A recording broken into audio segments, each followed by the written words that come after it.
Une petite tache de soupçon sur le beau maillot blanc et bleu ciel. Dan Carter, la star du Racing, est un des 3 joueurs mis en cause dans cette affaire. Des traces de corticoïdes ont été retrouvées dans leurs urines en juin dernier. Lors de la finale victorieuse du top 14, les 3 joueurs avaient été déterminants dans cette victoire. S'agit-il de dopage?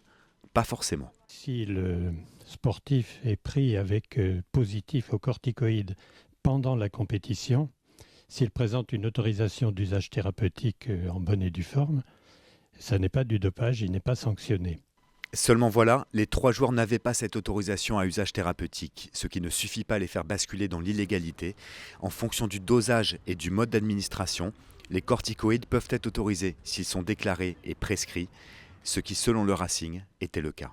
Il s'agit de traitements administrés par voie autorisée, prodigués en réponse à des pathologies avérées, plusieurs jours avant la finale du top 14 et ne nécessitant pas d'autorisation à usage thérapeutique. Rien d'illégal, c'est aussi le sentiment de la Fédération française de rugby. Sur les 3, il y a 2 infiltrations et d'autre part une instillation, ce qui n'est pas soumis à AUT contrairement à ce qui est affirmé. Et en la circonstance, le médecin du club a bien fait et a bien assuré le protocole qui était préconisé. À partir de là, la fédération a 40 jours pour mener son enquête et décider si ces corticoïdes ont servi à rétablir la santé des joueurs qui avaient effectivement été diminués au cours de la saison ou au contraire à les doper, ce qui ouvrirait la voie à des sanctions.